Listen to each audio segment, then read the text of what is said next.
Sounds good to have you here. The battle over health care coverage now center stage again in Washington, thanks to a Texas judge's ruling striking down the Affordable Care Act. Now, this time the debate is raging inside a divided Capitol. Democrats now controlling the House. Republicans have a stronger grip on the Senate. President Trump says a fix will happen. But some Republicans are less hopeful after watching Democrats ride their defense of Obamacare to midterm victories. And we're also getting new reporting on the timing and reasoning behind Interior Secretary Ryan Zinke's exit from the Trump team, as House Democrats vow to continue investigating him whether he's in office or not.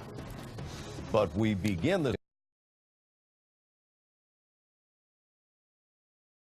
in the wake of the Texas judge's ruling. CNN White House reporter Sarah Westwood joins us live this morning. Sarah? Well, good morning, Martin. And President Trump, he's continuing to take a victory lap following that federal judge's ruling on Friday night. The president has claimed credit for predicting the demise of Obamacare, that it would be named unconstitutional, and he's calling on Congress to come up with a replacement plan for Obamacare. Remember that that's something Republicans tried to do on their own last year, and they failed when they had control of all three branches of government. Now there's perhaps a recognition from the president that there is no path forward for a Republican-only health care plan, and he'll need Democrats to help repeal, whatever they're going to do with Obamacare in the wake of this ruling if it stands. Now, the president last night at a congressional ball here at the White House called on lawmakers to come together and work on that plan. Take a listen. I believe we're going to get really good health care. Exciting things happened over the last 24 hours. And if everybody's smart, because we have a lot of Democrats here tonight, and I'm very happy about that. People don't realize it. I have a lot of friends who are Democrats, and we have Democrats here. And if the Republicans and the Democrats get together, we are going to end up with incredible health care, which is the way it should have been from day one. And it's going to happen. It now has a chance to happen. Now, former President Obama continued to defend the law on Facebook last night as the enrollment period came to an end, saying that if voters are upset about this outcome in the court against Obamacare, they should continue to go out and vote for Democrats, because Republicans are going to continue to pursue a repeal of Obamacare. That's obviously been a unifying goal of theirs for years. So the president finally getting something of a victory in the courts, which haven't been treating his policies so favorable lately. Martin and Christy. Yeah, I'm sure he looks at it as an early Christmas present. All right, Sarah Westwood, thanks very much. Siraj Hashmi, commentary writer and editor for the Washington Examiner, with us now, as well as CNN political analyst Julian Zelizer, historian and professor at Princeton University. Thank you, gentlemen, for being here this morning. So when we talk about ACA, good to see you as well. Republican Senator Susan Collins was not necessarily in favor of this ruling that came down on Friday. She wrote this: there are a lot of flaws in the ACA, but there are a lot of very good provisions as well, and tossing it out the window altogether is not the way to go. We can't have our position be to just repeal and not replace the ACA. Siraj, is there any gauge of what the replacement is? And do you see a divide in the Republican Party over this? Well, already there's a divide in the Republican Party over this, just with Susan Collins' statement. But you can look at the immediate replacement to Obamacare would be a piecemeal deal. So they would attack, individual provisions within Obamacare and have individual votes. That was going to be the ideal aspect, or the ideal approach, I should say, to try to replace Obamacare. Kind of the skinny repeal or an overhaul is not really the way to go about it. But if you go, say, for example, prioritize each individual provision, starting off with pre-existing conditions and working your way from there, I think at least the Republicans could probably come to get, some consensus and actually build some bridges with Democrats who kind of want to tackle those same issues as well. How likely, we heard the president there talking about how they can finally have a chance to make this happen, Julian. Do you see that same opening? Well, first of all, it's unclear that the Supreme Court, if it reaches the Supreme Court, will uphold this, even with a more conservative majority. A lot of legal experts are really criticizing the tortured logic of this decision, which really goes against what Congress itself said in 2017. But politically, it's really hard to see the House Democrats accepting anything less than a very robust replacement, if this would happen, to the health care program. And Republicans are pretty worried about this. They just got really beat up in the midterms on this particular issue. So they are going to have to offer voters, if somehow the law was dismantled, a pretty satisfying alternative. Yeah, Suraj, I wanted to ask you about that. What does this issue itself do, say, to Democrats before the 2020 election? Well, what's interesting, and to Julian's point, is that Republicans got beat up for the reason that they did not repeal Obamacare. And, you know, for years during the Obama administration, they campaigned on trying to repeal and replace Obamacare, should they be able to control the House, Senate, and President in the Oval Office. And they did that, and in the last 2 years, they did not get it done. And so Democrats certainly, you know, in the Trump era, everything, you know, sort of doesn't really matter. So it's unsure.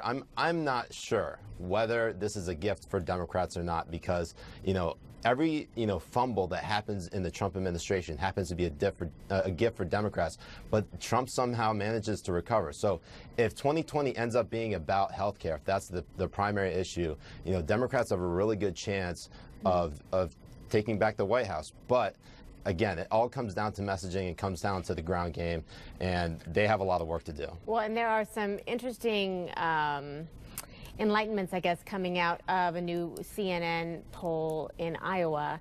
And we'll talk about that in just a little bit. So when we talk about who is leading in terms right now on the Dem side. But we do have some new details I wanted to ask you about as well regarding the Interior Secretary Ryan Zinke's departure. According to the Washington Post, White House officials had been pushing Zinke to resign for weeks. The New York Times reporting John Kelly's team told Zinke he could face a potentially humiliating firing. So the Washington Post says Zinke didn't want to leave until he attended his Christmas party Thursday night, where he had apparently invited activists and lobbyists and donors. So, gentlemen, Julian, to you, I mean, I know you're chuckling because you're thinking, I don't even know what to make of this. What, does this not just fuel the fire of all the criticisms against Zinke? Absolutely. Look, Zinke had become one of the embodiments in this administration of conflict of interest, of shady ethics at the cabinet level. What really forced him out was the fact the House is going to be controlled by Democrats with subpoena power come January. So the administration's hand was forced. But this little story on Christmas, you're right, I'm chuckling in part because it really embodies the problem with him. And that's what's remarkable about public figures like this. They often fulfill what people are thinking through in moments like this. But he was someone who didn't see the lines between what a public official does and what happens in the world of private industry. So Zinke did tweet, and he gave his own reason for the departure. Here's what he said. After 30 years of public service, I cannot justify spending thousands of dollars defending myself and my family against false allegations. Suraj, your reaction to that? Well, it's interesting, and Ryan Zinke kind of lived in the shadow of former EPA Administrator Scott Pruitt. You know, there were so many stories about Pruitt and all the scandals he was involved in. What's interesting about both of these figures is that they were very effective in what they did with respect to actual policy. They undid a lot of burdensome regulation, and they actually, with respect to Zinke, he, you know, leased out a lot of oil and gas contracts and even coal contracts to private companies from public lands. And environmentalists and activists are not very happy about that. So with respect to him actually using you know, agency resources for personal gain, you know, let an investigation decide on whether he actually violated federal law. But you know, with Democrats taking control of the House, the Trump administration probably saw what was on the horizon and didn't like what they saw. And you know, I guess to Julian's point with the subpoena power, you know, that's going to be probably pretty powerful in the next 2 years. Right, right. The president did mention, and look, the president has a couple of notches that he can brag about. Tax reform, of course, they've gotten done. He's talking, last night, he talked about the fact that infrastructure bill is coming soon, and that criminal justice reform, he believes, is going to be addressed next week. But when you've got Zinke, you've got Mick Mulvaney as this temporary chief of staff, and I say temporary because when you look at who he still has, the positions he still has to fill, fill. He has to fill a full-time chief of staff, first of all. He's got an interior secretary, obviously, who just left. He's got a UN ambassador and an attorney general. Both need to be confirmed yet, so those essentially are still misplaced as well. Is there a gauge, Julian, of what this president can functionally get done despite all of this instability within the administration? Well, he can still get a lot done with executive power. That's what we've seen him do with EPA, with Interior, and these positions will still have people who can move forward even in the chaos that's going to exist. But you do have a president, an unconventional president, running with historically high levels of turnover and very few places of stable counsel surrounding him, heading into a really contentious 2 years of politics and partially divided government. So there will be limits on what someone who is already limited in his ability to get legislation can do. And so again, if we're going to place political bets, the odds are this won't be another era of a great society or New Deal. It's going to be much more of a defensive posture from the White House. All right. Suraj Hashmi and Julian Zelizer, always appreciate you both taking the time to be with us. Thank you, gentlemen. Thank you, Christy. And Republican Senator Susan Collins, by the way, and Democratic Congressman Elijah Cummings, both on CNN later this morning. Don't miss State of the Union with Jake Tapper. It's at 9 a.m. and noon today. Before he won the presidential election, Donald Trump vowed to rip up the Paris Climate Agreement. But this morning, that deal's still alive. In Poland, they jumped on tables, hugged, danced, all in celebration as delegates from nearly 200 countries finally reached a deal on rules to put the Paris Climate Accord into action. Each country now has to follow standards to measure emissions and to track climate policies. The countries in agreement include, yes, the United States, despite the president's vow to abandon it, since the U.S. actually can't leave that agreement until 2020. So I know it's only 2018, almost 2019. Almost. But 2020's Democratic presidential hopefuls are getting their first look at really what voters think of them. Coming up, who voters in Iowa specifically are backing at this stage of the game in the race to face President Trump. Plus, Michael Cohen, he is headed to prison, and he says he is no longer loyal to the president. So what information could prosecutors learn from his change of heart? And then later this hour, Saturday Night Live looks at Donald Trump's presidency through the lens of It's a Wonderful Life and what might have been. Wait, what's that music? Oh, Mike Pence is DJing. Mike, is this what you're doing now? Oh, hell yeah, dog. It's so great to be myself. Thank God I was never your vice president. I'd just be sitting in meetings with you and Pelosi and Schumer just staring out into space, imagining this.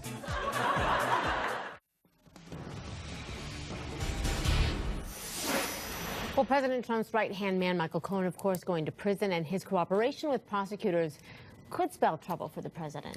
Cohen says that he's no longer loyal to Trump, claiming his devotion to his wife, daughter, and son and his country come first. Prosecutors say Cohen gave up crucial information showing how people close to the White House criminally influenced the election.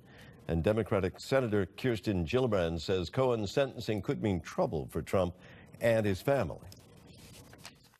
I think not only has the Michael Cohen sentencing really clarified how much trouble he and his family are actually in, but it shows the depth of it, that it is collusion, it is fraud, it is obstruction of justice, and all those allegations are real. And I think what Mueller's trying to develop are the facts around these allegations and present it to the American public so we can have transparency. The most important thing that we can do in the Senate right now is protect the Mueller investigation. CNN chief political analyst Gloria Borger has more on Michael Cohen's relationship with President Trump. The words the media should be using to describe Mr. Trump are generous. He was the ultimate loyalist, Principled. Protector, and defender. Kind, humble, honest, and genuine. The Trump fixer, who said he would take a bullet for his idol, his boss. They say Mr. Trump's pit bull, that I am his, right-hand man. I mean, I've been called many different things around here. Now, in a plot twist worthy of Shakespeare, the fixer has flipped. I am done with the lying. I am done being loyal to President Trump. And my first loyalty belongs to my wife, my daughter, my son, and this country. Prosecutors say he has provided relevant and useful information on contacts with persons connected to the White House and his own conversations with individual number one, aka candidate Donald Trump, to criminally influence the election. In more than 70 hours of interviews, Cohen confessed to his own financial crimes and past lies and stands to pay the price, 3 years in prison. He's a weak person and not a very smart person. A betrayed Trump says it's all a lie, the deceit only serving Cohen's self-interest. Michael Cohen is lying, and he's trying to get a reduced sentence. But wait, just this past spring... I always liked Michael. And he's a good person. The man is an honest, honorable lawyer. So what changed? Michael Cohen. This man has turned a corner in his life, has hit a reset button, and he's now dedicated to telling the truth. No longer dedicated to being Donald Trump's mini-me, as he was when he started working for the boss more than a decade ago.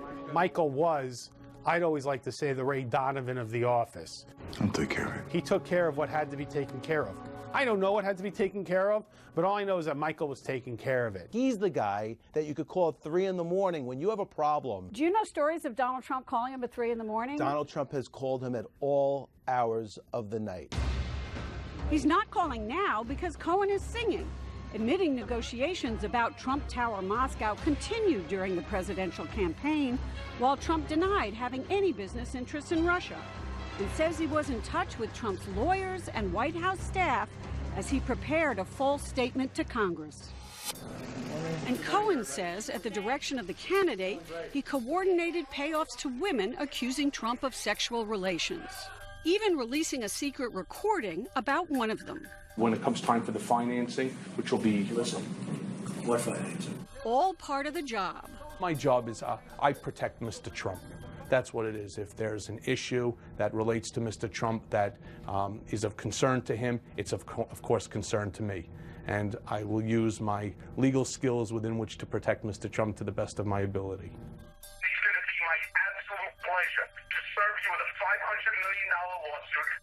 Often with threats, as in this 2015 conversation with a reporter. I'm warning you. Tread very lightly, because what I'm going to do to you is going to be disgusting. Do you understand me? This is also part of the Trump-Cohen method, is you skate on the edge of what's reasonable and maybe even on the edge of what's ethical or legal. Cohen, a sometimes Democrat, first came to Trump's attention after buying apartments in Trump developments, then went to the mat for Trump against one of his condo boards and won. Trump loved him for it. I mean, that was the beginning of it. And then after that, they became close. It was much more than an attorney-client relationship. It was something much deeper, almost father and son kind of thing. For Trump, hiring Cohen wasn't about pedigree. Cohen, who was 52, got his degree from Western Michigan's Cooley Law School and eventually entered the less than genteel world of New York taxicab medallions. If you look where Michael came from in his legal career, before he started working for Trump Org, it wasn't like he came from a white shoe law firm. He came from, you know, a hard-nosed New York trial firm. I will faithfully execute. But when Trump became president, he did not bring his brash wingman to Washington.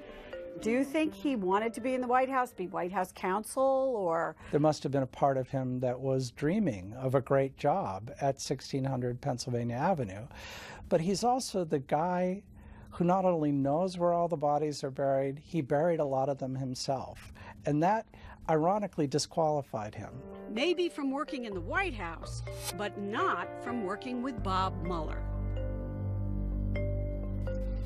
So we're more than a year away from the first contest of the 2020 presidential campaign, and former Vice President Joe Biden is leading a crowded field in a new CNN Des Moines Register Mediacom poll. Iowa is the first state in the presidential nominating process, and as CNN's Brian Nobles explains, potential caucus goers, say that 5 times real fast, are warming up to some familiar faces. There's no doubt that we're a long way away from Iowa voters heading to their caucus sites for the first votes of the 2020 presidential campaign, but it's never too early to get a sense of what Iowa voters are thinking. And Democrats there are telling us exactly what their early thoughts are about the 2020 race for president. And what we're seeing is that their thoughts are matching up pretty closely with what we're seeing nationally. Former Vice President Joe Biden leads the field there, 32%. Bernie Sanders, who had a pretty strong performance in 2016, comes in second at 19%. And then the name that jumps off the page, Beto O'Rourke, the congressman from Texas who just lost a narrow race for Senate to Ted Cruz, is in double digits at 11%. And keep in mind, in the last Iowa caucus, many Iowans probably didn't even know who Beto O'Rourke was. We could easily be in store for a wild card when it comes to this race. And there's some names that we threw into this poll just to see how Iowa voters are thinking about them. Among them, Hillary Clinton and Oprah Winfrey. It's pretty clear Iowa voters would prefer to not see any of them get into this race. 72% of Iowans say that Hillary Clinton would be a distraction. 55% say that Oprah would be a distraction. What is on the minds of Iowans? Picking a winner. 54% of Iowa Democrats say that they are going to vote for someone in the caucus who they believe can win the presidency, and that is more important to them than necessarily voting for someone who strictly aligns with their ideology. This is about picking a winner. This is something that Democrats in particular have always cared a great deal about, and that is exactly what they're thinking at this early stage of this campaign. So a long way to go, 14 months before the Iowa caucus, but we are now starting to see what Iowa voters are thinking. Ryan Nobles, CNN, Washington. Thank you, Ryan, very much. The First Lady's spokesperson issued a very staunch rebuke of a critical op-ed about Melania Trump. Stephanie Grisham said that the media only focuses on trivial and superficial matters when it comes to covering the First Lady. The criticism comes after CNN's Kate Anderson-Brower wrote a piece saying that Melania Trump doesn't understand what it means to be First Lady. Brower's remarks followed a Fox News interview last week where the First Lady called journalists opportunists. Joining me to discuss, HuffPost reporter Marina Fang. Thanks for being with us this morning. Happy to be here.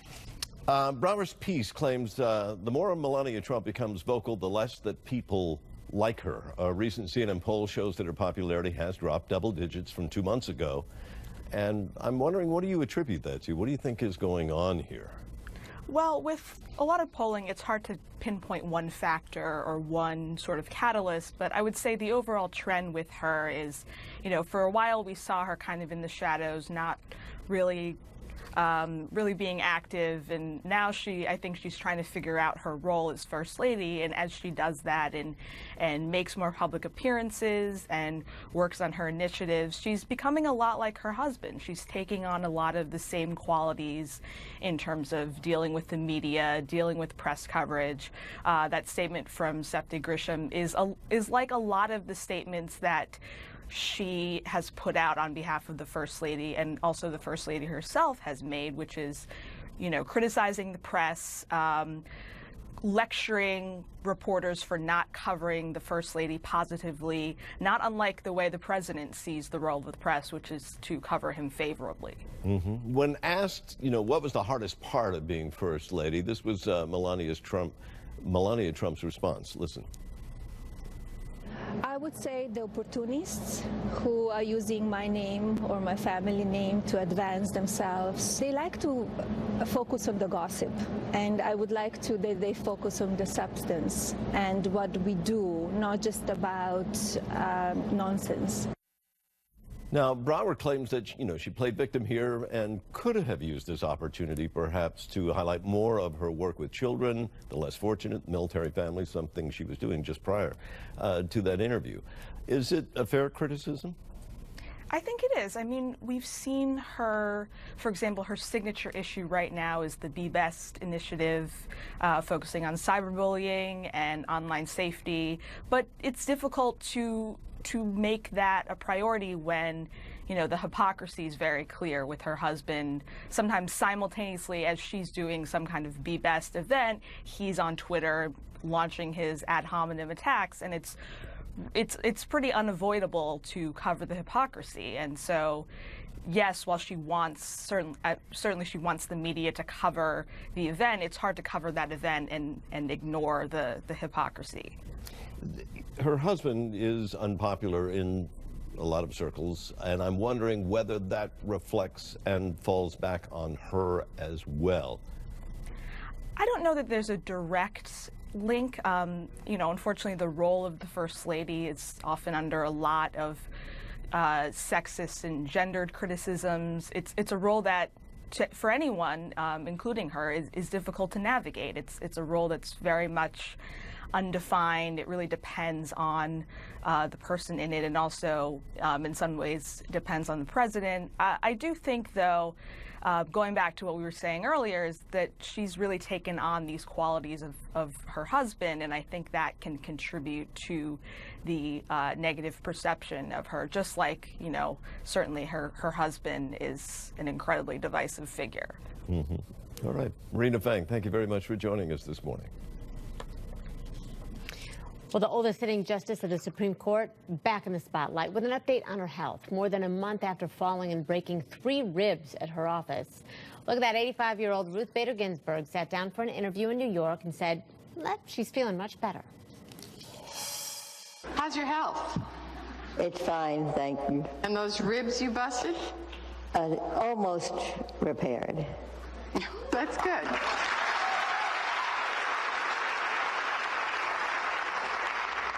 And have you gone back to your trainer, yes. Brian Stevenson? Yes. We went back immediately after the fall. We could do legs only. But yesterday, we did the whole routine. The whole routine? Yes. The whole routine that most 35-year-olds can't do. Now, despite her accident, Ginsburg never missed a day of arguments at the Supreme Court. Up next, why the Chinese